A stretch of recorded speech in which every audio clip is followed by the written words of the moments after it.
അല്ല പറഞ്ഞില്ല പോകാൻ. ഊട്ടിയിലാ പോകാൻ പറഞ്ഞേ ഉസ്താദ്? അല്ല പറഞ്ഞിട്ടില്ലേ യാത്ര പോകാൻ? എങ്ങോട്ട്? ഊട്ടിയിലെ തണുപ്പറിയാൻ. അള്ളാന്റെ ദൃഷ്ടാന്തമല്ലേ. മൂന്നാറ് പോയിട്ട് മൂന്നാറിന്റെ തണുപ്പറിയണ്ടേ? ഗോവയിൽ പോയിട്ട് കടൽ തിരമാലകൾ എണ്ണണ്ടേ? അതിനെന്തിനാ ഗോവയിൽ പോണ? ആലപ്പുഴ പോയ പോരെ. ഇവിടെ ഇതൊക്കെ നമ്മൾ പോകേണ്ടിടത്തൊന്നും പോകാറില്ല. അള്ളാഹു നമുക്ക് ഈമാൻ നൽകുമാറാകട്ടെ. അള്ളാഹ് ഈമാൻ നൽകുമാറാകട്ടെ. അള്ളാഹു നമുക്കൊക്കെ എല്ലാം നമ്മുടെ പള്ളിയിൽ നിന്ന് അൽഹംദുലില്ലാ അങ്ങ് ഉള്ളാളം മുതൽ നമ്മൾ ഒരുപാട് മക്ബറകൾ സിയാറത്ത് ചെയ്തു. അള്ളാഹു സ്വീകരിക്കുമാറാകട്ടെ. ഇനി ഒരു ആഗ്രഹമുണ്ട് എനിക്ക് ഇൻഷാ അള്ളാഹ്. ഈ ലോക്ക്ഡൗണൊക്കെ ഒന്ന് മാറിക്കഴിഞ്ഞാൽ ഒന്ന് അജ്മീറിൽ പോകണമെന്ന്. അൽഹംദുലില്ലാ സുൽത്താനുൽ ഹിന്ദ് അവിടെ പോകണം ഇൻഷാ അള്ളാഹ്. അള്ളാഹു ഭാഗ്യം തരുമാറാകട്ടെ. ആമീൻ പറ ഇൻഷാ അള്ളാഹ്. ഞാൻ പോവാം, ആരെങ്കിലും വരണമെങ്കിൽ കൂടിക്കോ ഇൻഷാ അള്ളാഹ്. നിങ്ങൾ പോകണില്ലേ ഇപ്പം? ചിരിച്ചോണ്ടിരി. പച്ചക്കറി കച്ചവട ഉസ്താദെ, തടി കച്ചവട ഉസ്താദെ, ബേക്കറി ഉസ്താദെ, പച്ചക്കറി കൊണ്ട് ഉസ്താദെ പോണ്ട ഉസ്താദ് ഒക്കെ അവിടെ പോയിരുന്നു. പോണ്ടിടത്തൊക്കെ പോ. ദുനിയാവ് നമ്മൾ പറയും, എന്തെങ്കിലുമൊക്കെ നന്മ കാര്യം പറയുമ്പോൾ ദുനിയാവ് പറയും. അതങ്ങനെ നല്ല കാര്യങ്ങൾ പറയുമ്പോഴത്തേക്ക് ദുനിയാവ് നോക്കണേ, സജീവണ്ണ ഓട്ടോ ഒക്കെ ഓടിക്കണം, പഠിച്ച ഉസ്താദ് കടയൊക്കെ നോക്കണം. അതൊക്കെ എപ്പോഴും അവിടെ തന്നെ ഉണ്ടാകും. എപ്പോഴും നല്ല കാര്യങ്ങൾ പറയുമ്പോൾ ഇൻഷാ അല്ലാഹ് നമുക്കൊന്നും സമയമില്ല ഉസ്താദ്. ഇപ്പോഴാണ് ലോക്ക്ഡൗൺ ഒക്കെ കഴിഞ്ഞ് കടയൊക്കെ തുറന്ന്, ഇപ്പം പോയില്ലെങ്കിൽ അവിടെ തന്നെ പോയിരുന്നു. ആരാ കട തന്നതും കൂടെ ഇടയ്ക്കിടയ്ക്ക് ചിന്തിക്കണം. അള്ളാഹു ഭാഗ്യം തരുമാറാകട്ടെ.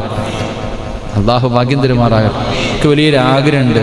ഒന്ന് അജ്മീറിൽ പോകണം, 2 ഉംറയ്ക്ക് പോകണം. അള്ളാഹു സാധിച്ചു തരുമാറാകട്ടെ. വർഷത്തിലൊരിക്കൽ പോണേ ഞാൻ. വർഷത്തിലൊരിക്കൽ ഉംറ അള്ളാന്റെ കഅബാലയം കാണാൻ പോകുന്ന. ഇപ്പം 2 കൊല്ലം അവറായി പോയിട്ട് ഇൻഷാ അല്ലാഹ് ഫസ്റ്റ് ഫ്ലൈറ്റ് എപ്പോഴാണ് കിട്ടണം അപ്പം കയറിപ്പോയേക്കും. വാക്സിൻ എടുക്കാത്തതിൻ്റെ ഒരു പ്രോബ്ലം മാത്രമേ ഉള്ളൂ. ഇപ്പോൾ അതെടുത്തു കഴിഞ്ഞാൽ ഇൻഷാ അല്ലാഹ് കയറിപ്പോയേക്കും ഇൻഷാ അല്ലാഹ്. അൽഹംദുലില്ലാ. എന്തായാലും അജ്മീറി അടുത്ത മാസം പോകണമെന്ന് ആഗ്രഹിക്കുന്നുണ്ട്. അള്ളാഹു ആഗ്രഹം സാധിപ്പിച്ചു തരുമാറാകട്ടെ. ഇതൊന്ന് വാർത്തിട്ട് പോകാമെന്നാണ് ഞാൻ വിചാരിക്കണേ. ഈ പള്ളിയുടെ വാർപ്പൊന്ന് കഴിഞ്ഞാൽ അൽഹംദുലില്ലാ അജ്മീറിൽ പോകണം ഇൻഷാ അല്ലാഹ്. അള്ളാഹു ആയുസ്സും ആരോഗ്യവും നൽകി അനുഗ്രഹിക്കുമാറാകട്ടെ. ആരെങ്കിലുമൊക്കെ വരണുണ്ടെങ്കിൽ കേട്ടാ ഇൻഷാ അല്ലാഹ്. ആരെങ്കിലും വരണുണ്ടെങ്കിൽ ഇൻഷാ അല്ലാഹ് പേഴ്സണലായിട്ട് വന്ന് പറഞ്ഞാൽ മതി ഇൻഷാ അല്ലാഹ്. അള്ളാഹു നമുക്ക് പോയി സിയാറത്ത് ചെയ്യാൻ ഭാഗ്യം നൽകുമാറാകട്ടെ. അപ്പൊ ഞാൻ പറഞ്ഞു വന്നത്, ഇങ്ങനെ അഹങ്കരിച്ച് നടന്ന കുറെ ആൾക്കാരുണ്ട്. അള്ളാഹു അവർക്ക് കൊടുത്ത ശിക്ഷ എന്താണെന്ന് ഖുർആൻ നമുക്ക് കാണിച്ചു തരുന്നുണ്ട്. അള്ളാഹു പഠിക്കാൻ ഭാഗ്യം നൽകുമാറാകട്ടെ. അള്ളാഹു പഠിക്കാൻ ഭാഗ്യം നൽകും. അതങ്ങനെ ചിലത് കണ്ടാലും കൊണ്ടാലൊന്നും പഠിക്കൂല. അൽഹംദുലില്ലാ ഇന്ന് നമ്മുടെ പള്ളിയിൽ ഇപ്പൊ പിരിവുമായിട്ട് ബന്ധപ്പെട്ട് പോകുമ്പോൾ നമ്മുടെ പള്ളിയിൽ ഇന്ന് വെള്ളിയാഴ്ച രാവായിരുന്നു ഹദ്ദാദ് ഓതി. എത്ര പേരുണ്ടായിരുന്നു? എൻ്റെ പ്രിയപ്പെട്ട സഹോദരങ്ങളെ, സത്യം പറഞ്ഞാൽ പള്ളിയുടെ പിരിവുമായി ബന്ധപ്പെട്ട് പോകുന്നതിന് ഓരോ ദിവസം നീണ്ടു പോകാം. ഒരു സഹോദരി, ആ പൊന്നുമോള് നമ്മുടെ പള്ളിക്ക് വേണ്ടി സംഭാവന നൽകിയ മകളാ. 6 സർജറി കഴിഞ്ഞു. എൻ്റെ വയത് കേൾക്കുന്ന ഓരോ സഹോദരങ്ങളും സഹോദരിമാരും കേൾക്കണം. ആ പൊന്നുമകൾക്ക് 9ാം ക്ലാസ് മുതൽ തുടങ്ങിയതാണ് സർജറി. 6 എണ്ണം കഴിഞ്ഞു, ഒന്നിനു പുറകെ ഒന്നൊന്നായി. എന്തൊരു വേദനയെന്നറിയോ? ആ പൊന്നുമകൾ ഇപ്പൊ വീണ്ടും ഒരു സർജറി, 7ാമത്തെ സർജറിക്ക് ഡോക്ടർ പറഞ്ഞിരിക്കുക. എന്നെ വിളിച്ചിട്ട് പറഞ്ഞു, ഉസ്താദെ നിങ്ങളുടെ വീട്ടിലൊന്ന് വന്ന് ദുആ ചെയ്യോ. ഞാൻ ആ സമയത്ത് പറഞ്ഞു ഇൻഷാ അല്ലാഹ് അതിലെ വല്ല വരുന്ന വഴിയിലാണെങ്കിൽ കയറാം. എൻ്റെ പ്രിയപ്പെട്ടവരെ, ആ പൊന്നുമോൾ എനിക്ക് മെസ്സേജ് ഇടുന്നു, ഉസ്താദെ എനിക്ക് വേദന സഹിക്കാൻ കഴിയുന്നില്ല, വല്ലാത്ത വേദനയാ ഉസ്താദെ. ഉസ്താദ് ഒന്ന് പെട്ടെന്ന് വരുമോ? ഉസ്താദ് വന്ന് ദുആ ചെയ്തിട്ട് എനിക്ക് ആശുപത്രിയിൽ പോകാനാ. ആ പൊന്നുമോള് കരഞ്ഞുകൊണ്ട് വല്ലാത്തത്. വാപ്പ വിളിക്കും, മകള് വിളിക്കുന്നു. ഇവിടെയൊക്കെ വലിയ തിരക്കായത് കാരണം അത് നമുക്ക് പോകാൻ കഴിയുന്നില്ല. അവസാനം രാത്രി ഞാൻ എങ്ങനെയും ആ പൊന്നുമകളുടെ ആ ഒരു മെസ്സേജ് കണ്ടപ്പോൾ കണ്ണ് നിറഞ്ഞുപോയി.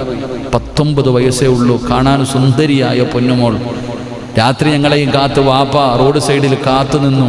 ആ പൊന്നുമകളുടെ വീട്ടിലേക്ക് കടന്നു ചെന്നു. എൻ്റെ പ്രിയപ്പെട്ടവരെ, വല്ലാത്ത അത്ഭുതം. നിങ്ങൾ ചിന്തിക്കണം, 19 വയസ്സുള്ള മകള് 6 പ്രാവശ്യം ഇനിയും വയ്യ ഉസ്താദെ, ഇനിയും വയ്യ. 7ാമത്തെ സർജറിക്ക് വേണ്ടി തയ്യാറായി നിൽക്കുക പൊന്നുമോൾ. അല്ലാഹുവേ, ഈ മജ്ലിസിന്റെ ബറക്കത്ത് കൊണ്ട് ആ പൊന്നുമോളെ നീ അറുത്തു മുറിക്കല്ലേ തമ്പുരാനെ. അല്ലാഹുവേ, നീ ശിഫ നൽകണേ റഹ്മാനെ. അല്ലാഹുവേ ഈ മജ്ലിസിന്റെ ബറക്കത്ത് കൊണ്ട് നീ രക്ഷപ്പെടുത്തണേ അല്ലാഹ്. എൻ്റെ പ്രിയപ്പെട്ട സഹോദരങ്ങളെ, നിറകണ്ണുകളോട് ആ കുടുംബം, സത്യം പറഞ്ഞാൽ ഭക്ഷണം കഴിക്കാനെടുത്ത് വെച്ചിട്ട് ഞങ്ങൾക്ക് പലർക്കും കഴിക്കാൻ പോലും കഴിഞ്ഞില്ല. അത്രയും ആ പൊന്നുമോളുടെ അവസ്ഥ. ഉമ്മ കരയുന്നു, വാപ്പ കരയുന്നു. എത്രയോ ലക്ഷങ്ങൾ അല്ലാഹു ഇതിനു വേണ്ടി ചെലവഴിച്ചു കഴിഞ്ഞു. വലിയ സങ്കടം. പക്ഷെ ഇറങ്ങുമ്പോ ആ പൊന്നുമോൾ എൻ്റെ കയ്യിലേക്ക് കുറച്ച് ഹദ്ദാദിന്റെ കിതാബ് എടുത്തു തന്നു.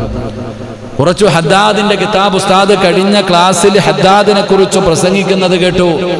എന്റെ രോഗം ശിഫയാകാൻ അള്ളാഹു എന്നെ രക്ഷപ്പെടുത്തുന്നതിന് വേണ്ടി ഈ പള്ളിയിൽ വെച്ച് ഓതുന്ന ഹദ്ദാദ് ഓതുന്നതിന് വേണ്ടി കുറച്ചു കിതാബുകൾ എടുത്ത് എൻ്റെ കയ്യിലേക്ക് വെച്ചു തന്നു. അള്ളാഹു ആ ഹദ്ദാദ് റാത്തീബിന്റെ ബറക്കത്ത് കൊണ്ട് അള്ളാഹു ആ പൊന്നുമോൾക്ക് ശിഫ നൽകുമാറാകട്ടെ, അള്ളാഹു ആഫിയത്ത് നൽകുമാറാകട്ടെ. നമ്മൾ മനസ്സിലാക്കണം, ആ വഅദ് കേട്ടിട്ട് ആ കുട്ടിക്ക് ഹദ്ദാദിന്റെ വില മനസ്സിലായി. നമുക്കോ ഇൻഷാ അല്ലാഹ് ഇന്നു മുതൽ നമ്മുടെ ക്ലാസ്, ഇന്നു മുതൽ ഈ പള്ളിയിൽ എന്ന് വരെ ക്ലാസ് ഉണ്ടോ ആ ക്ലാസിന്റെ അവസാനം ഇൻഷാ അല്ലാഹ് നമുക്ക് ഇന്ന് ഹദ്ദാദ്, ഇന്ന് മുഹറം 10 ഇന്ന് തുടങ്ങുകയാ. ഇന്ന് ക്ലാസ് അവസാനിക്കുമ്പോൾ ഹദ്ദാദ് ഓതിയിട്ടാണ് നമ്മുടെ ഇന്നത്തെ ക്ലാസ് അവസാനിപ്പിക്കുന്നത്. അള്ളാഹു ഭാഗ്യം നൽകുമാറാകട്ടെ. സമയമുള്ളവർക്ക് ഇരിക്കാം, തിരക്കുള്ളവർക്ക് പോകാം, ഒരു നിർബന്ധവുമില്ല. ഇന്നു മുതൽ ഈ പള്ളിയിൽ നടക്കുന്ന ക്ലാസ്സിൽ അവസാനം ഇൻഷാ അല്ലാഹ് ഹദ്ദാദ് ഒന്നുകിൽ ആദ്യം അല്ലെങ്കിൽ അവസാനം ഇൻഷാ അല്ലാഹ് ഹദ്ദാദ് ഓതും. എല്ലാ ദിവസവും ഫാത്തിഹയൊക്കെ ഓതി മുസമ്മിൽ ഉസ്താദ് തുടങ്ങും ഇൻഷാ അല്ലാഹ്. നാളത്തെ ക്ലാസ് തുടങ്ങുന്നത് ഹദ്ദാദ് ഓതിയിട്ട് തുടങ്ങും ഇൻഷാ അല്ലാഹ്. ഇന്ന് ഓതിയിട്ടില്ല, ഇന്ന് അവസാനം ഹദ്ദാദ് ഓതി ദുആ ചെയ്തിട്ടേ നമ്മൾ പിരിയത്തുള്ളൂ. അള്ളാഹു ഭാഗ്യം നൽകുമാറാകട്ടെ. ഇൻഷാ അല്ലാഹ് ഓതിക്കൂടെ? ഓതി തുടങ്ങിക്കോ. ഹദ്ദാദ് റാത്തീബ് ഞങ്ങൾ പള്ളിയുടെ പിരിവുമായി പോയി. പള്ളിയുടെ പിരിവുമായിട്ട് അങ്ങോട്ട് പോകുമ്പോൾ എല്ലാവരും നമുക്ക് സംഭാവന തരുന്നു, രസീത് കുറ്റി കൊടുക്കുന്നു, ഇല്ലേ? സംഭാവന തന്നു, നമ്മുടെ പള്ളിക്ക് വേണ്ടി പൈസ തരുന്നു. അൽഹംദുലില്ലാഹ് റെസിപ്റ്റ് എഴുതി കൊടുത്തപ്പോൾ എൻ്റെ പ്രിയപ്പെട്ട സഹോദരങ്ങളെ, ഞങ്ങളുടെ കയ്യിൽ ആകെ തിരിച്ചു കൊടുക്കാൻ ഓരോ വീട്ടിൽ ചെല്ലുമ്പോഴും 100 കണക്കിന് പരാതികളാണ്, 100 കണക്കിന് വേദനിപ്പിക്കുന്ന, കണ്ണ് നിറഞ്ഞു പോകുന്ന കാര്യങ്ങളാണ് ദുആ ചെയ്യാൻ പറയുന്നത്. അവസാനം ഞങ്ങളുടെ കയ്യിലിരുന്ന ഓരോ ഹദ്ദാദിന്റെ കിതാബും ഓരോ വീട്ടിൽ കൊടുത്തിട്ട് പറഞ്ഞു, തരാൻ ഇത് മാത്രമേ ഉള്ളൂ, ഒരു ദിവസം പോലും മുടക്കരുത്, ഒരു ദിവസം പോലും മുടക്കരുത്. പള്ളിക്ക് പൈസ തന്ന ഓരോ വീട്ടിലും കൊടുത്തത് ഹദ്ദാദിന്റെ കിതാബ. കാരണം എന്തേ? അതിൻ്റെ മഹത്വവും പവിത്രതയും അത് ഓതുന്നതിലൂടെ കിട്ടുന്ന വലിയ നേട്ടം എന്താണെന്ന് അത് അനുഭവിക്കുന്നവർക്ക് മാത്രമേ മനസ്സിലാകൂ. അള്ളാഹു ഈമാൻ നൽകുമാറാകട്ടെ. അതുകൊണ്ട് എല്ലാ ദിവസവും ഓതണമെന്ന് പറയണില്ല. ആഴ്ചയിൽ നമ്മുടെ ക്ലാസ് എന്നുണ്ടോ ആ ക്ലാസിൻ്റെ അന്ന് ഇൻഷാ അല്ലാഹ് നമ്മൾ ഹദ്ദാദ് ഓതും. എൻ്റെ പ്രിയപ്പെട്ട സഹോദരങ്ങളെ, സഹോദരിമാർ, സമയമുള്ളവർ ഇൻഷാ അല്ലാഹ് ഇന്ന് മുഹറം 10 അള്ളാഹു ആദരിച്ച ദിവസം. ഇന്ന് നമ്മുടെ ക്ലാസ് തീരുന്നത് ഒരു 10 മിനിറ്റ് നിങ്ങൾ സമാധാനത്തോടുകൂടി ഇരുന്ന് ഹദ്ദാദ്, നിങ്ങളൊക്കെ അറിയുന്നവരാ, നിങ്ങളൊക്കെ ഹദ്ദാദ് ഓതാൻ അറിയുന്നവരാ, അൽഹംദുലില്ലാഹ് നിങ്ങളുടെ വീടിനകത്തിരുന്ന് നിങ്ങൾ ഓത്, ഞങ്ങൾ ഇവിടെ ഇരുന്ന് ഓതാം ഇൻഷാ അല്ലാഹ്. അത് ഓതിയിട്ട് വേണം നമുക്ക് ദുആ ചെയ്തു പിരിയാൻ. അള്ളാഹു ഭാഗ്യം നൽകുമാറാകട്ടെ, അള്ളാഹു ഭാഗ്യം നൽകുമാറാകട്ടെ. ഇൻഷാ അല്ലാഹ് ഓതിക്കൂടെ? ഇൻഷാ അല്ലാഹ് ഓതിക്കൂടെ? ഇന്ന് കുറേ ചക്കന്മാരുണ്ടല്ലോ. അൽഹംദുലില്ലാഹ് ഇൻഷാ അല്ലാഹ്. അപ്പോൾ ഒരു 3 സ്വലാത്ത് പറഞ്ഞ് സ്വല്ലല്ലാഹു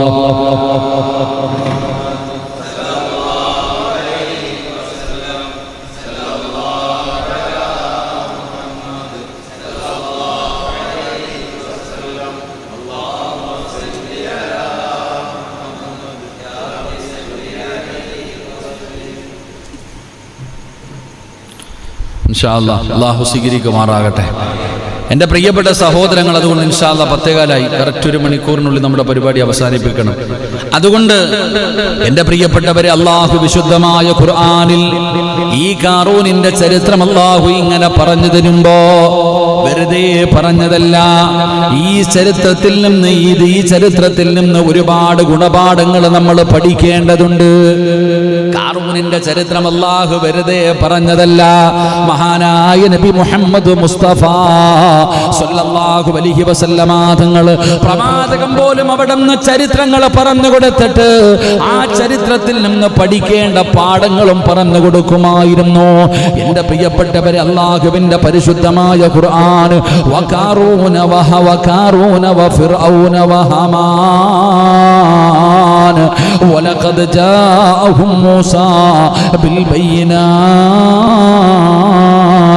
ഫസ്തക്ബറൂ ഫിൽ അർളി വമാ കാനൂ സാബിഖീൻ. അല്ലാഹുവിന്റെ വിശുദ്ധമായ ഖുർആൻ ഫിർഔനിന്റെയും ഖാറൂനിന്റെയും ഹാമാനിന്റെയും ഇവരുടെയൊക്കെ ചരിത്രങ്ങൾ വെറുതെ പറഞ്ഞതല്ല. ഇതിൽ നിന്ന് പാഠം ഉൾക്കൊള്ളണമല്ലോ, ഇതിൽ നിന്ന് പാഠം പഠിക്കണമല്ലോ. അതുകൊണ്ട് സത്യവിശ്വാസികൾ ഖാറൂനിന്റെ സംഭവത്തിൽ പല പാഠങ്ങളും ഉൾക്കൊള്ളേണ്ടവരാ. ഖാറൂനിന്റെ ചരിത്രത്തിൽ നിന്ന് ഒരുപാട് പാഠങ്ങൾ പഠിക്കേണ്ടവരാണ്. ഒന്നാമത്തെ പാഠം എന്തെന്നറിയുമോ? അല്ലാഹു ഒരാൾക്ക് സമ്പത്ത് നൽകുന്നത് അയാളുടെ ഇഷ്ടം കാരണമല്ല എന്ന് നീ തിരിച്ചറിയുക. എടാ, ഖാറൂനിന്റെ ചരിത്രം പറയുന്ന ഒന്നാമത്തെ ഗുണപാഠം എന്തെന്നറിയുമോ? നിന്റെ തഴമ്പ് കണ്ടിട്ട്, നിന്റെ താടിയുടെ വലിപ്പം കണ്ടിട്ട്, അല്ലെങ്കിൽ പടച്ചവന് നിന്റെ കുടുംബ മഹിമ കണ്ടിട്ട് അല്ലാഹ് സ്നേഹത്തോടെ വാരിത്തന്നതല്ല. ഖാറൂനിന്റെ ചരിത്രം പറയുന്ന ഒന്നാമത്തെ പാഠം, സമ്പത്ത് നൽകുന്നത് ഒരാളോടുള്ള ഇഷ്ടം കാരണമല്ലെന്ന് തിരിച്ചറിയൂ. സമ്പത്ത് അവൻ ഇഷ്ടമുള്ളവർക്കും ഇഷ്ടമില്ലാത്തവർക്കും നൽകുന്നതാ. എന്റെ പ്രിയപ്പെട്ടവരെ, സമ്പത്തെന്ന് പറയുന്നത്, പണമെന്ന് പറയുന്നത് അല്ലാഹു പടച്ചവനെ എല്ലാവർക്കും കൊടുക്കും. ശത്രുവിനും കൊടുക്കും, നല്ലവനും കൊടുക്കും, നന്മ ചെയ്യുന്നവനും കൊടുക്കും, വഴിപ്പെടാത്തവനും കൊടുക്കും.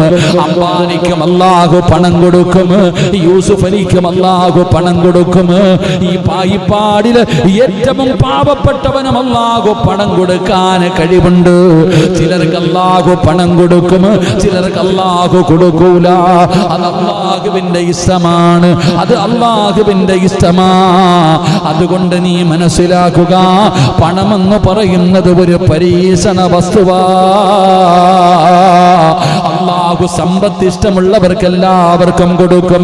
എങ്കിൽ എന്റെ പ്രിയപ്പെട്ടവരെ, അല്ലാഹുവിന് ഒരു മനുഷ്യനോട് ഇഷ്ടം തോന്നിയാൽ, സമ്പത്തെന്ന് പറയുന്നത് അല്ലാഹു ഒരാളോട് ഇഷ്ടം തോന്നുമ്പോ കൊടുക്കുന്നതല്ല എന്ന് നബിയിന റസൂലുള്ളാഹി. സമ്പത്ത് അല്ലാഹു ഇഷ്ടമുള്ളവർക്ക് കൊടുക്കുന്ന ഒരു സാധനമാണോ? ആണോ? അല്ല. അല്ലാഹ് എല്ലാവർക്കും കൊടുക്കും. ഇഷ്ടമുള്ളവരും കൊടുക്കും, ഇല്ലാത്തവരും കൊടുക്കും. എങ്കിൽ അല്ലാഹ് ഇഷ്ടമുള്ളവർക്ക് കൊടുക്കുന്ന ഒരു സാധനമുണ്ട്. അതെന്താ? പറഞ്ഞങ്ങാതി. അല്ലാഹു ഇഷ്ടപ്പെട്ടാ കൊടുക്കുന്ന സാധനം എന്താ? എന്താ വെടി കൊണ്ടതുപോലെ ഇരിക്കുന്നില്ല.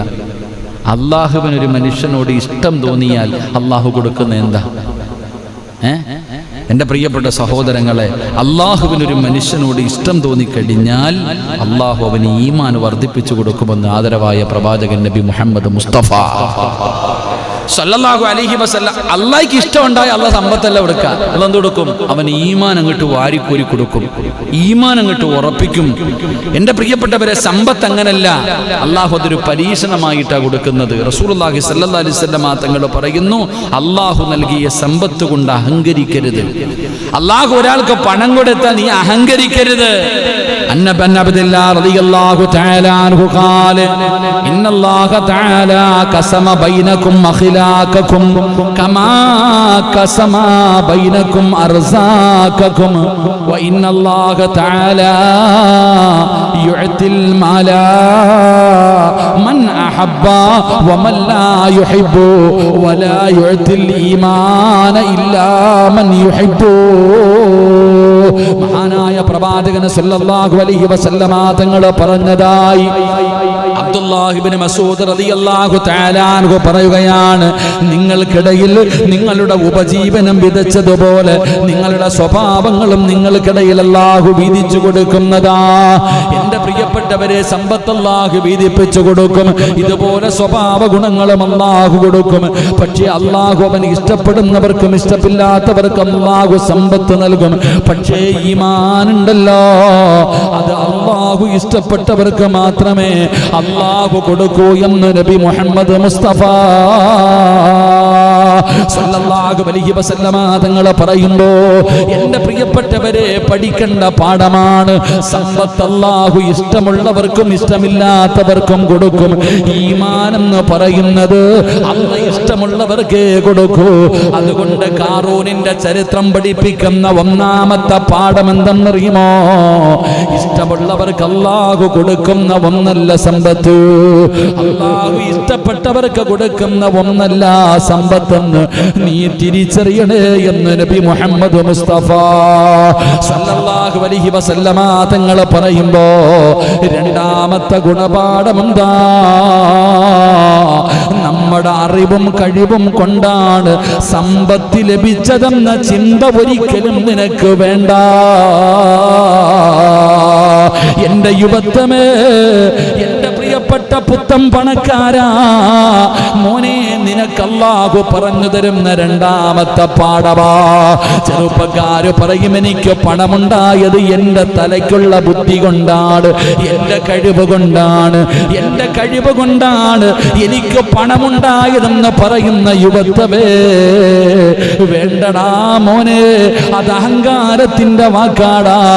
ഞാൻ എഞ്ചിനീയറാണ്, ഞാൻ എമ്മക്കാരനാണ്, ഞാനതാ ഒരുപാട് വിദ്യാഭ്യാസമുള്ളവനാണ്, ഞാൻ കഷ്ടപ്പെട്ടു പഠിച്ചിട്ടുണ്ടാക്കിയ സമ്പത്താ എന്ന് പറയുന്ന മുസ്ലിമേ, പലരും പറയുമല്ലോ പടച്ചവനെ ഞാൻ അന്യനാട്ടിൽ കിടന്ന് കഷ്ടപ്പെട്ടുണ്ടാക്കിയതാണ്. പലരും പറയുമല്ലോ ഖുർആൻ പറയുന്ന രണ്ടാമത്തെ പാഠം പഠിച്ചു വെച്ചോ. ഒരാളും പറയരുത് ഇത് എൻ്റെ കഴിവ് കൊണ്ട് എൻ്റെ അറിവ് കൊണ്ട് ഞാൻ ഉണ്ടാക്കിയതാ ഈ സമ്പത്തെന്ന് നീ പറയല്ലേ എന്ന് അള്ളാഹുവിൻ്റെ വിശുദ്ധ ഖുർആൻ. അള്ളാഹു നമുക്ക് ഈമാൻ നൽകുമാറാകട്ടെ, അള്ളാഹു നമുക്ക് ഈമാൻ നൽകുമാറാകട്ടെ.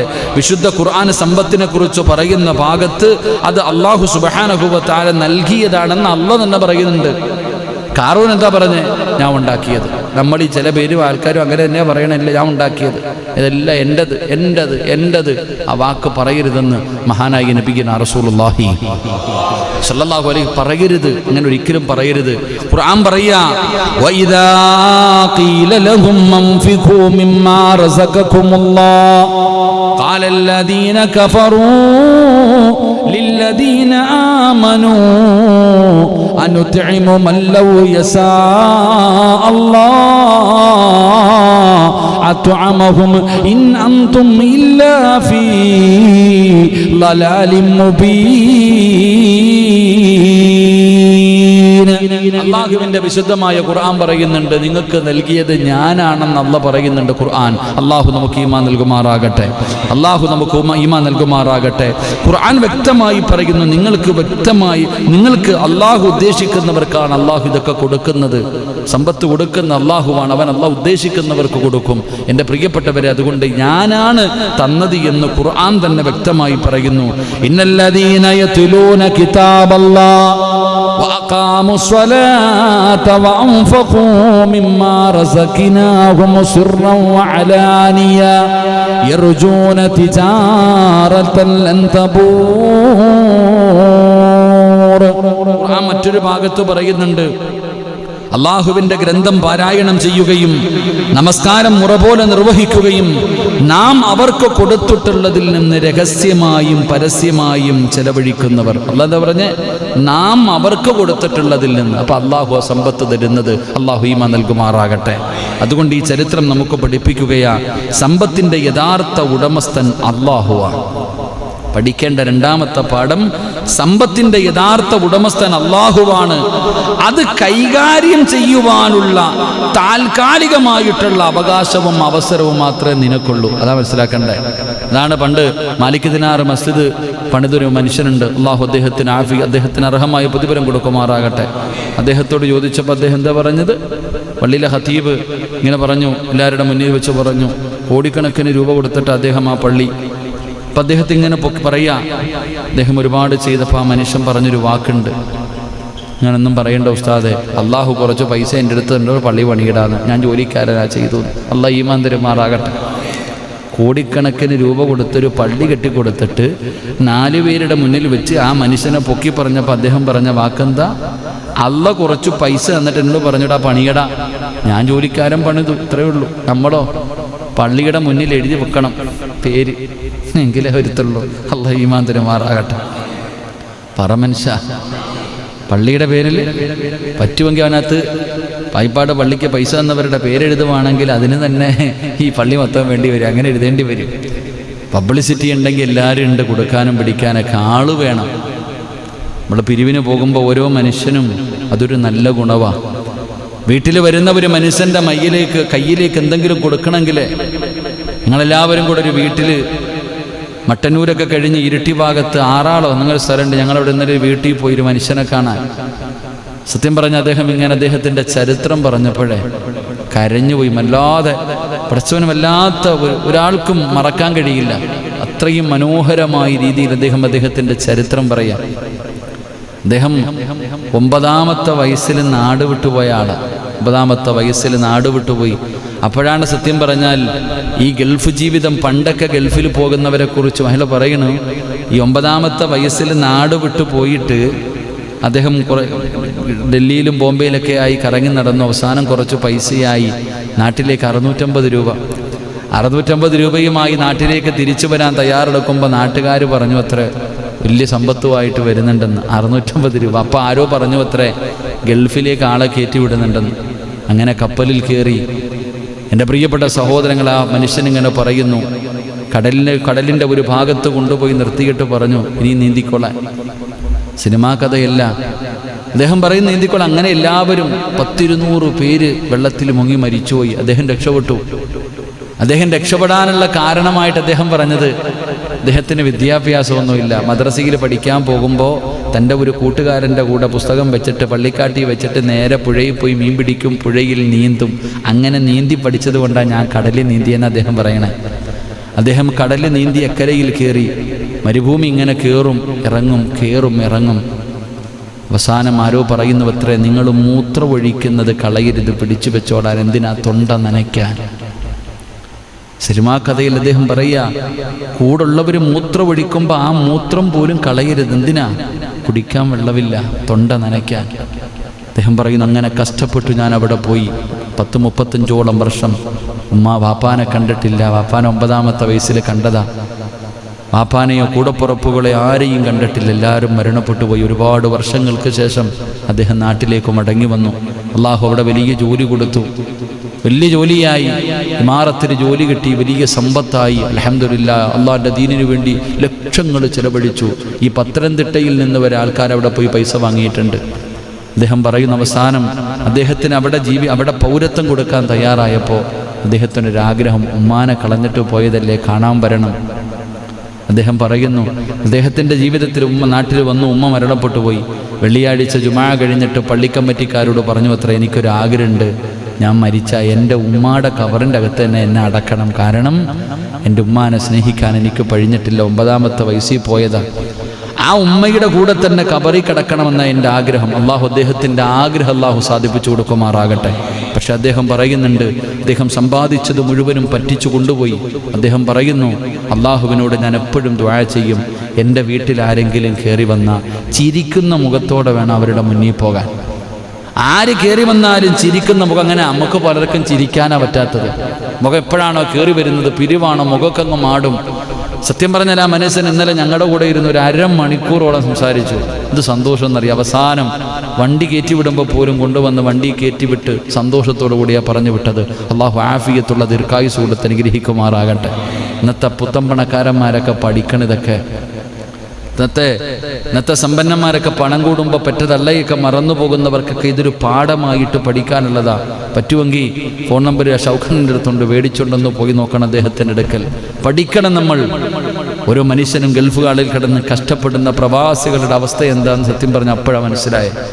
പണ്ടൊക്കെ ഗൾഫിൽ പോകുന്ന കഥകളൊക്കെ പറഞ്ഞു കേട്ടിട്ടുണ്ടെങ്കിലും ആ ഒരു ത്യാഗം, വല്ലാത്ത പരിശ്രമം. അല്ലാഹുവേ, പ്രവാസികൾക്ക് നീ ആഫിയത്തുള്ള ദീർഘായുസ് കൊടുക്കണേ പടച്ചവനെ. അവരുടെ ബുദ്ധിമുട്ടുകളും പ്രയാസങ്ങളൊക്കെ നീ മാറ്റിക്കൊടുക്കണേ അല്ലാഹു. അവരുടെ കഷ്ടപ്പാടിന് പകരം നീ സ്വർഗം കൊടുക്കണേ തമ്പുരാനെ. എൻ്റെ പ്രിയപ്പെട്ട സഹോദരങ്ങളെ, ഞാൻ പറഞ്ഞു വന്നത്, അല്ലാഹു തന്നതാണ് സമ്പത്ത്. സമ്പത്ത് അല്ലാഹുടെ കയ്യിലാണ്. നിന്റെ കയ്യിൽ അല്ലാഹു സമ്പത്ത് തന്നിരിക്കുന്നത് അത് ഉപയോഗപ്പെടുത്താൻ മാത്രമാ. അല്ലാതെ നിന്റെ കഴിവ് കൊണ്ടാണ്, നിന്റെ അറിവ് കൊണ്ടാണ് നീ ഇത് സമ്പാദിച്ചത് എന്ന് നീ പറയരുത് എന്ന് ഖാറൂനിൻ്റെ ചരിത്രം നമുക്ക് പഠിപ്പിച്ചു തരുന്നുണ്ട്. അള്ളാഹു നമുക്ക് ഈമാൻ നൽകുമാറാകട്ടെ. അള്ളാഹു ഈമാൻ നൽകുമാറാകട്ടെ. 3, അള്ളാഹുവിന്റെ പരിശുദ്ധമായ ഖുർആൻ അവിടെ നിന്ന് പറയുകയാണ്, നമ്മുടെ സമ്പത്ത് കൊണ്ട് പരലോക ജീവിതം നേടുക. അള്ളാഹു നിനക്ക് സമ്പത്ത് തന്നിട്ടുണ്ടെങ്കിൽ ആ സമ്പത്ത് കൊണ്ട് നീ നേടേണ്ടത് ദുനിയാവല്ല, ആഖിറം വിജയിക്കണം. നിന്റെ ചിന്തയതാകണം, എനിക്ക് പരലോകത്ത് രക്ഷപ്പെടണം, എനിക്ക് അള്ളാഹുവിന്റെ മാർഗത്തിൽ ഈ സമ്പത്തുകൾ എനിക്ക് ചെലവഴിക്കണം. അത്തരക്കാരെ കുറിച്ച് അള്ളാഹുവിന്റെ ഖുർആൻ അവിടെ നിന്ന് പറയുകയാ. എൻ്റെ പ്രിയപ്പെട്ടവരെ, മൂസാ നബി അലൈഹിസ്സലാം ഖാറൂനിന്റെ അടുക്കൽ പോയിട്ട് പറഞ്ഞു, ഖാറൂനെ, കൂടെ നടന്നവനാണല്ലോ, കുടുംബക്കാരനാണല്ലോ. അവിടെ നിന്ന് പറഞ്ഞു, ഖാറൂനെ, നീ ഒന്നുമില്ലാത്തവനായിരുന്നു, ഈ സമ്പത്ത് മുഴുവനും അള്ളാഹു നിനക്ക് പറയുന്നതാണ്, ആഖിറത്തിലേക്ക് കുറച്ചു മാറ്റി വെക്കടാ, പാവങ്ങൾക്ക് കൊടുക്ക്, നല്ല കാര്യങ്ങൾക്ക് വേണ്ടി ചിലവഴിക്ക്. ഖാറൂനിന്റെ അടുക്കൽ മൂസാ നബി പോയിട്ട് ഒരുപാട് പറഞ്ഞു, പക്ഷെ അവനതിന് തയ്യാറായില്ല. ഇന്നും ഈ പള്ളിക്ക് വേണ്ടി, നല്ല കാര്യങ്ങൾക്ക് വേണ്ടി എത്ര പറഞ്ഞാലും എത്ര പറഞ്ഞാലും എത്ര പറഞ്ഞാലും തലയ്ക്കകത്ത് ഇറങ്ങാത്തവരുണ്ടല്ലോ, എത്ര സമ്പത്തുണ്ടെങ്കിലും കൊടുക്കാത്തവരുണ്ടല്ലോ. അത് അല്ലാഹുവിന്റെ പള്ളിക്ക് വേണ്ടിയാകട്ടെ, യതീംഖാനകൾക്ക് വേണ്ടിയാകട്ടെ, മദ്രസകൾക്ക് വേണ്ടിയാകട്ടെ, ഖുർആൻ പഠിക്കുന്ന സ്ഥാപനങ്ങൾക്ക് വേണ്ടിയാകട്ടെ. പടച്ചവനെ, രോഗം പിടിച്ച് കിടക്കുന്നവർ, അല്ലാഹുവേ കിഡ്നി തകർന്നു പോയവർ, കെട്ടിച്ചു കൊടുക്കാൻ പണമില്ലാത്തവർ, പാവപ്പെട്ടവർക്ക് വേണ്ടിയാണ് ചോദിക്കുന്നതെങ്കിലും കൊടുക്കാൻ മനസ്സില്ലാത്ത ആ ഖാറൂനിന്റെ അനുയായികളോട് അല്ലാഹു പറയുകയാ, ഇന്നും ഖാറൂനിന്റെ അനുയായികളുണ്ട്. അവർക്ക് എത്രയുണ്ടെങ്കിലും എത്ര കൊണ്ടാലും അവർ തയ്യാറല്ല, എത്ര കണ്ടാലും അവർ പഠിക്കാത്തവരല്ല. ഭൂകമ്പം വന്നാലും, ഉരുൾപൊട്ടൽ വന്നാലും, സുനാമി വന്നാലും, നിപ വന്നാലും, കൊടുങ്കാറ്റ് വന്നാലും, വെള്ളപ്പൊക്കമുണ്ടായാലും, കൊറോണ വൈറസ് വന്നാലും തിരിയാത്ത മനുഷ്യ, എന്തേ നീ ഇങ്ങനെയായി പോയത്? എന്തേ നമ്മൾ ഇങ്ങനെ അതപ്പതിച്ചു പോയത്? എത്ര കൊണ്ടാലും, എടാ കൊണ്ടാലെങ്കിലും പഠിക്കുമല്ലോ, കണ്ടാലും നമ്മൾ പഠിക്കുന്നില്ലല്ലോ. അതുകൊണ്ട് എന്റെ പ്രിയപ്പെട്ടവരോട് പറയുകയാ, സമ്പത്ത് കിട്ടിയവരെ, അല്ലാഹു പണം നൽകിയവരെ, നിങ്ങൾക്ക് പഠിപ്പിക്കുന്ന മൂന്നാമത്തെ പാഠം എന്തെന്നറിയുമോ? ആഖിറത്തിന് വേണ്ടി എന്തെങ്കിലും ചെയ്യ്. ആഖിറത്തിലെ വിജയത്തിന് വേണ്ടി, നാളെ പരലോകത്തിലെ വിജയത്തിന് വേണ്ടി നിങ്ങൾ എന്തെങ്കിലും ചെയ്യണേ സഹാബ. അതുകൊണ്ട് എന്റെ വയത് കേൾക്കുന്നവരോട് പറയുകയാണ്, മഹാനായ അനസ് റളിയല്ലാഹു തആല അൻഹു നിവേദനം ചെയ്യുന്ന ഹദീസ്, അല്ലാഹുവിന്റെ റസൂൽ പറഞ്ഞു, സ്വഹാബ, ഒരാള് മരിച്ചു കഴിഞ്ഞാൽ, ഒരാള് മടിച്ചു കഴിഞ്ഞാൽ മൂന്ന് കാര്യങ്ങൾ അവന്റെ കൂടെ പോവുകയാണ്. മൂന്ന് കാര്യങ്ങൾ അവന്റെ കൂടെ പോവുകയാണ്. പള്ളിപ്പറമ്പില് ഖബറിന്റെ ചാരത്തെത്തിയാൽ ഒരെണ്ണം അവിടെ അവശേഷിക്കുകയാ, രണ്ടെണ്ണം മടങ്ങിപ്പോകും സ്വഹാബ. ഇരിക്കുന്ന പ്രസിഡന്റ് മരണപ്പെട്ടാൽ, അല്ലെങ്കിൽ നിങ്ങൾ ആരെങ്കിലും മരണപ്പെട്ടു പോയാൽ, പടച്ചവരെ, നമ്മുടെ മയ്യത്ത് ഈ പള്ളിപ്പറമ്പിലേക്ക് കൊണ്ടുവരുമ്പോ മൂന്ന് കാര്യം നിങ്ങളുടെ കൂടെ വരും. എന്തൊക്കെയാണ് വരുന്നത്? നിന്റെ സമ്പത്ത് വരും, നിന്റെ മക്കൾ വരും, നീ ജീവിതത്തിൽ ചെയ്ത നന്മകൾ വരും. ഇത് മൂന്നും പള്ളിയിൽ വന്നു. മയ്യത്ത് നമസ്കാരം കഴിഞ്ഞു, ഇവിടെ നിന്ന് പള്ളിപ്പറമ്പിലേക്ക് ഇറങ്ങുകയാണ്. പള്ളിപ്പറമ്പിലെ ഖബർസ്ഥാനിലേക്ക് വരികയാണ്. 6 അടി മണ്ണിനകത്തേക്ക് നിന്റെ മയ്യത്തിറക്കി വെക്കുകയാണ്. ഖബറിന്റെ അകത്തേക്ക് നിന്റെ മയ്യത്തിറക്കി വെച്ച്, പടച്ചവനെ, ഒരു പിടി മണ്ണ് വാരുന്നു. മിൻഹാ ഖലഖനാകും വഫീഹാ നുഈദുകും വമിൻഹാ നുഖ്രിജുകും താറത്തൻ ഉഖ്റാ. ഒരു പിടി മണ്ണ് വാരിയിട്ട് നിന്റെ കബളിന്റെ താഴെ വെക്കുകയാണ്. ആരാണ് വെക്കുന്നത്? പൊന്നുമക്കള്, നിന്റെ പൊന്നാര മക്കളാണ്. ആ ഒരു പിടി മണ്ണ് വാരി വെച്ചോ. ഇന്നുവരെ സമ്പാദിച്ചത് മുഴുവനും അവിടെ വരെ വന്നിട്ട് തീരുകയാണ്. അല്ലാഹുവേ, മയ്യത്തടക്കിയിട്ട് എല്ലാവരും അസ്സലാമു അലൈക്കും യാ ദാറ ഖൗമുൽ മുഅ്മിനീൻ എന്ന് പറഞ്ഞുകൊണ്ട് പള്ളിപ്പറമ്പിൽ നിന്ന് എല്ലാവരും മടങ്ങി പോകും. നിന്റെ മക്കള് പോകുമല്ലോ, സമ്പാദിച്ചു വെച്ച സമ്പാദ്യം തിരിച്ചു പോകുമല്ലോ. പക്ഷേ പള്ളിപ്പറമ്പിലെ ഖബറിന്റെ അകത്ത് നിന്റെ കൂടെ ആകെ വരുന്നത് എന്തെന്നറിയുമോ? നീ നിന്റെ ജീവിതത്തിൽ ചെയ്തു വെച്ച നന്മയാ. അതായേ കാണൂ, അതേ നിന്റെ പള്ളിപ്പറമ്പിലെ ഖബറിന്റെ അകത്ത് കാണൂ. സഹോദര, അതല്ലാതെ ഒന്നും നിന്റെ കൂടെ വരില്ല. എന്തിനാ സഹോദര ചരിത്രം പറയുന്നത്? ഈ പള്ളിയുടെ മുന്നിൽ ഒരു ഖബർ കാണാ. നിങ്ങൾക്ക് സമയം കിട്ടുമ്പോ ഇറങ്ങി നോക്ക്. ഈ പള്ളിയുടെ തൊട്ട് മുന്നിൽ പടച്ചവനെ 2 മൈലാഞ്ചി ചെടികൾ ഇങ്ങനെ കൊഴുത്ത് കിടക്കുന്നുണ്ട്. കാണുമ്പോൾ അത്ഭുതം തോന്നുന്ന രീതിയിൽ, മനോഹരമായ രീതിയിൽ, ഈ പള്ളിപ്പറമ്പിലെ ഒരു ഖബറിലും കാണാൻ കഴിയാത്ത രീതിയിൽ ഭൂമിയിൽ പടച്ചവനെ പലരുടെയും ബാപ്പയുടെ ഖബർ എവിടെയാണെന്നറിയില്ല. കാട് പിടിച്ച് കിടക്കുകയാണ്, ഇടിഞ്ഞു കിടക്കുകയാണ്, എവിടെയാണെന്ന് പോലും അറിയാതെ പല ഖബറുകളും ഈ പള്ളിപ്പറമ്പിൽ കിടക്കുമ്പോ ഈ പള്ളിയുടെ ഇറങ്ങുന്ന ഭാഗത്തൊരു ഖബർ കാണാ. 2 മൈലാഞ്ചി ചെടികൾ പടച്ചവനെ മനോഹരമായി തടിച്ചു കൊഴുത്തിങ്ങനെ നിൽക്കുകയാണ്. ആരുടെ ഖബറെന്നറിയുമോ? ഈ ജമാഅത്തിന്റെ മുൻ പ്രസിഡന്റ് ആയിരുന്ന മനുഷ്യന്റെ ഖബറാ. നിങ്ങൾ എന്തിനാ കൂടുതൽ പറയുന്നത്? ഈ പള്ളിയുടെ മുൻ പ്രസിഡന്റ് ആയിരുന്ന അത്താടെ ഖബറിന്റെ മുകളിലാണ് മനോഹരമായി 2 മൈലാഞ്ചി ചെടികള്. ഞാൻ ഇന്നിവിടെ നിന്ന് പറയുമ്പോ ആ മനുഷ്യൻ ആ ഖബറിൽ കടന്ന് സന്തോഷിക്കുകയായിരിക്കും. 1 കോടി രൂപയല്ലേ അള്ളാന്റെ പള്ളിക്ക് കൊടുക്കാമെന്ന് പറഞ്ഞത്. അള്ളാഹുവേ, എന്തൊരു പ്രതിഫലമായിരിക്കും സഹോദരാ.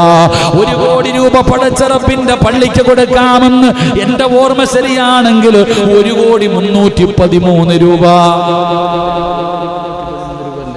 അദ്ദേഹം ഇന്നത്തെ ഈ പള്ളിപ്പറമ്പിൽ ഈ ചാരത്ത് കിടക്കുന്നുണ്ട്. അദ്ദേഹത്തിന്റെ പ്രിയപ്പെട്ട മക്കള് സാധാരണ വാപ്പ പോയ കടം വീട്ടാത്ത മക്കളാ.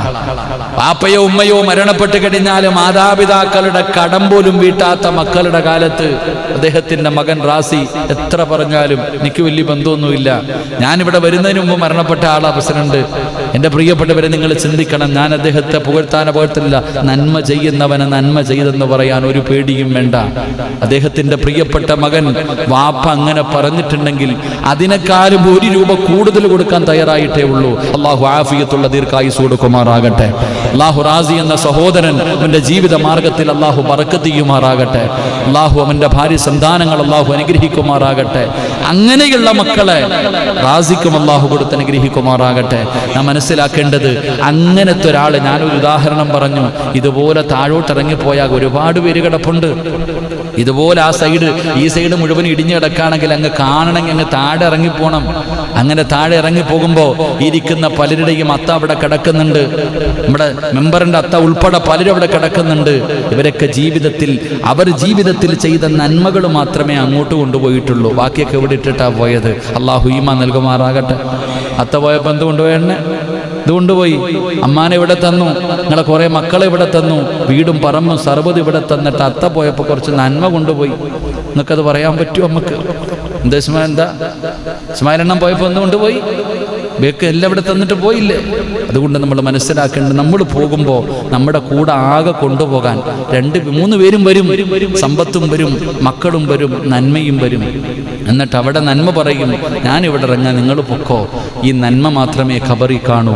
അതുകൊണ്ട് എൻ്റെ പ്രിയപ്പെട്ടവരെ, കാറൂനിനോട് പറഞ്ഞപ്പോൾ കാറൂൻ പറഞ്ഞു, ഞാൻ കൊടുക്കൂല, ഞാൻ കഷ്ടപ്പെട്ടുണ്ടാക്കിയതാ. അവൻ പ്രകടനം നടത്തി. ഇങ്ങനെ ഏറ്റവും വിലപിടിപ്പുള്ള വസ്ത്രം, സ്വർണത്തിന്റെ വസ്ത്രം, തലയിൽ കിരീടം വെച്ച് ഏറ്റവും മനോഹരമായ വാഹനത്തിന്റെ മുകളിൽ ആളുകളെ മുഴുവനും വിളിച്ചുകൂട്ടിയിട്ട് അവരിങ്ങനെ കോശയാത്ര നടത്തി. ഇന്ന് പലരും അങ്ങനെ നടത്തുന്നുണ്ട്. പക്ഷെ അവന്റെ പര്യവസാനം വളരെ മോശമായിരുന്നു. അള്ളാഹു കാത്തിരക്ഷിക്കുമാറാകട്ടെ. അതുകൊണ്ട് ഞാൻ പറയുന്നു, അള്ളാഹു നിങ്ങൾക്ക് തരുന്ന സമ്പത്ത് ചെറുതോ വലുതോ ഒന്നും നോക്കണ്ട. ചെറുതും വലുതും നോക്കണ്ട. പലരും പടച്ചവനെ നമ്മുടെ പായിപ്പാട് പള്ളിയുടെ വാർപ്പിന് വേണ്ടി 500 രൂപ തന്നവരുണ്ടല്ലോ, 313 രൂപ തന്നവരുണ്ടല്ലോ. അത് നമ്മുടെ മുന്നിൽ ചെറുതായിരിക്കും, പക്ഷെ അള്ളാഹുടെ മുന്നിൽ അത് വലുത് തന്നെയാ. ആ 313 രൂപ കോടികളുള്ളവൻ കൊടുക്കാത്തപ്പോ എന്റെ പ്രിയപ്പെട്ടവരെ, പായിപ്പാട് പള്ളിക്ക് വേണ്ടി തന്നവർ അത്ഭുതം തോന്നിയിട്ടുണ്ട്. ഇന്നൊരു സഹോദരി വിളിച്ചിട്ട് 1000 രൂപയാണെന്ന് തോന്നുന്നു. നമ്മുടെ പള്ളിയിൽ എന്താ ജോലി എന്നറിയോ? വീട്ടുവേലയ്ക്ക് പോകുന്ന ഒരു സഹോദരി, വീട്ടുജോലിക്ക് പോകുന്ന ഒരു സഹോദരി 1000 രൂപ തന്നിട്ട് പറയുന്നു, ഉസ്താദ് ദുആ ചെയ്യണം, എനിക്ക് വേണ്ടി. സ്വന്തം വീടില്ലാത്തവർ, മക്കളില്ലാത്തവർ, പടച്ചവന് ലക്ഷങ്ങളുടെ കടമുള്ളവർ ഓരോ സ്ക്വയർ ഫീറ്റിന്റെ പൈസ പള്ളിക്ക് വേണ്ടി തരുമ്പോ നമ്മൾ മനസ്സിലാക്കേണ്ടതുണ്ട്, എന്തേ അവരെക്കാളും വലിയ സമ്പന്നന്മാരുള്ളിടത്ത് നിന്ന് അള്ളാഹു ഇവരെയൊക്കെ തെരഞ്ഞെടുത്തത്. നമ്മുടെ മനസ്സിലാക്കേണ്ട ചില കാര്യങ്ങളുണ്ട്. എൻ്റെ പ്രിയപ്പെട്ടവർ, അള്ളാഹു അവർക്ക് അർഹമായ പ്രതിഫലം നൽകി അനുഗ്രഹിക്കുമാറാകട്ടെ. അള്ളാഹ് പറഞ്ഞിട്ടുണ്ട്, ആഖിറത്തിന് വേണ്ടി നീ കരുതി വെക്ക്, ആഖിറത്തിന് വേണ്ടി നീ എന്തെങ്കിലും ചെയ്യ്. പള്ളിപ്പറമ്പിലെ നിന്റെ ഖബറിന്റെ അകത്ത് ഈ കൊടുത്തതേ കാണൂ. നിന്റെ മക്കൾ ദുആ ചെയ്യണമെന്നില്ല. ഞാൻ എപ്പോഴും ഓർമ്മപ്പെടുത്തും, അത് ഏറ്റവും വലിയ ഉദാഹരണം. ഇവിടെ നിറങ്ങി നോക്കിയാൽ മതി. അല്ലാഹു ഈമാൻ തരുമാറാകട്ടെ. പറ, അല്ലാഹു ഈമാൻ തരുമാറാകട്ടെ. മഴ പാറുമ്പോ JCB ഒന്ന് ഇറക്കണം കേട്ടോ. എൻ്റെ പൈസ ഞാൻ തരും, പക്ഷെ അതാര് തന്നില്ലെങ്കിലും